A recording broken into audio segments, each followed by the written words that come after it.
Hi friends. நம்ம வீட்டோட என்ட்ரன்ஸ்ல வந்து ஒரு டெரகோட்டா வாட்டர் ஃபவுண்டன் வச்சிருந்தோம். ஸோ, அது வந்து ஒரு ஒயிட் காஸ்ட் ஃபார்ம் ஆன மாரி ஆயிடுச்சு. பாசம் பிடிச்ச மாதிரி. ஸோ, அத கிளியர் பண்றதுக்காக ஒரு பக்கெட்ல வந்து வினிகரும், கொஞ்சம் விம் சொல்யூஷனும் ஊத்தி, இத வந்து ஒரு 4 டூ 6 ஹவர்ஸ் வந்து ஊற வச்சுட்டேன்.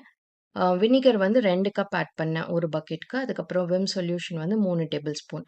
ஊறுனதுக்கப்புறம் நல்லா ஸ்க்ரப் பண்ணி, அத வந்துட்டு வாஷ் பண்ணி வெயில்ல வந்து காய வச்சுட்டேன். அதே மாரி என்னோட வுடன் டெக்கார் பீஸ் 2 இருந்தது. அதையும் வந்துட்டு கிளீன் பண்ணேன். ஃபர்ஸ்ட்டு அத வந்து நல்லா டஸ்டிங் பண்ணிட்டு, லின்சீட் ஆயில்னு ஒண்ணு வந்து Amazonல வாங்குனேன். அத வந்து நல்லா ஒரு ஒரு கோட் வந்து அடிச்சாச்சு. அடிச்சு அதையும் வந்து வெயில்ல காய வச்சுட்டேன். பாட்ஸுக்கு எல்லாமே வந்து டெரகோட்டா பெயிண்ட் அப்படின்னு சொல்லி உங்களுக்கு பெயிண்ட் ஷாப்ல இல்ல Amazonல கூட கிடைக்கும். அத வந்து 2 கோட் அடிச்சுட்டு, அதுக்கப்புறமா அது நல்லா ட்ரை ஆனதுக்கப்புறம் லின்சீட் ஆயில் வந்து அது மேல ஒரு கோட் அப்ளை பண்ணேன். ஸோ ஃபைனலான அவுட்புட் வந்து ரொம்பவே நல்லா இருந்தது. இந்த வீடியோ உங்களுக்கு யூஸ்ஃபுல்லா இருந்ததுன்னா லைக் பண்ணுங்க. நீங்களும் வந்து ட்ரை பண்ணி பார்த்துட்டு கமெண்ட்ஸ்ல கண்டிப்பா சொல்லுங்க.